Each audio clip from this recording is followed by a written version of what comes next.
Driver, গাড়ি বের করো। হ্যাঁ ম্যাম। 1 মিনিট। তুমি কে?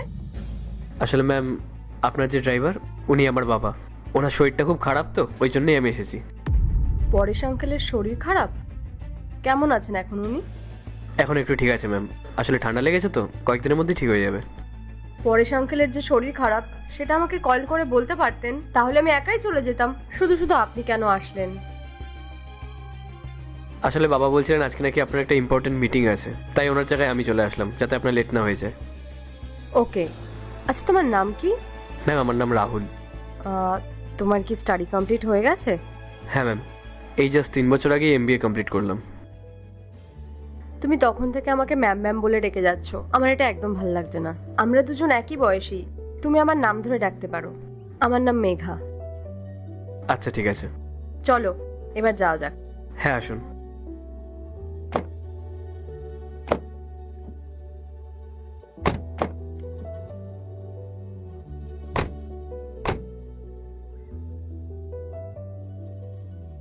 ম্যাডাম, স্যার আপনাকে ভেতরে ডাকছে। May I come in sir? Yes, come in.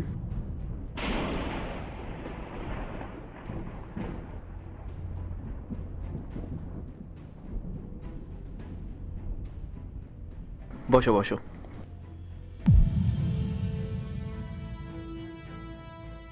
What a present surprise!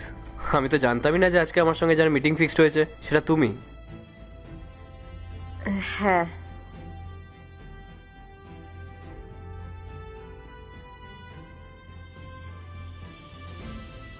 Megha, তোমার আগের প্রজেক্টটা আমার বেশ ভালোই লেগেছে, বাট আমার কোনো একটা জায়গায় মনে হয়েছিল যে ওই প্রজেক্টটার মধ্যে বেসিক কিছু ইমপ্রুভমেন্ট করতে পারলে না প্রজেক্টটা আরও বেটার হতো। তাই আমি ভাবলাম যে তোমাকে সামনাসামনি ডেকে প্রজেক্টটা নিয়ে একটু ডিসকাস করি। আপনি কিছু মনে করবেন না, কিন্তু আমি কিছু বুঝতে পারছি না যে কিছুক্ষণ আগে আপনি আমার ড্রাইভার হয়ে আসলেন, আর এখন এই কোম্পানির বস। আমি তোমাকে বলেছিলাম না যে আমার বাবা তোমাদের ওখানে কাজ করে, আর বাবার তো আজকে শরীর খারাপ ছিল, বাবা তো আজকে কাজে আসতে পারতো না, আর তোমার আজকে একটা ইম্পর্টেন্ট মিটিংও ছিল। তাই আমি ভাবলাম যে বাবার হয়ে আমিই চলে যাই, তাতে করে আমি তোমাকে অফিসে পৌঁছে দেওয়ার পর আমিও নিজের অফিসে চলে আসতে পারবো।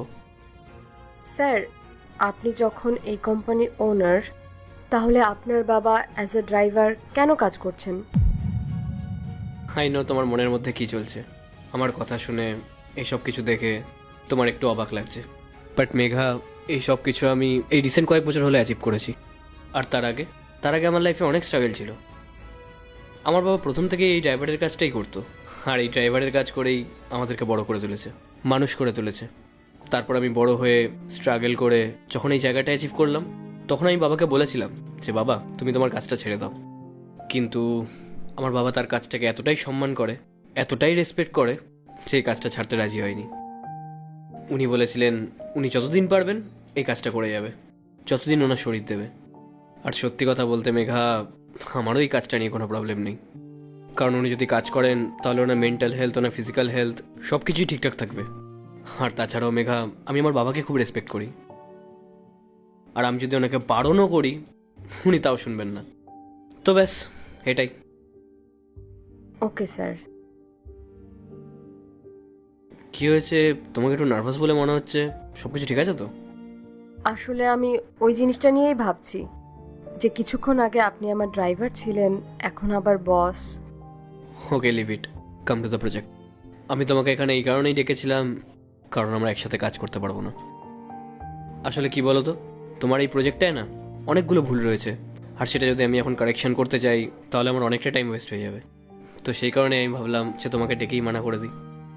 স্যার, আপনি প্লিজ এই প্রজেক্টটা আর একবার পড়ে দেখুন, আর এটার মধ্যে যে যে প্রবলেমগুলো আছে আমি সেগুলো ঠিক করে নেব, আই প্রমিস।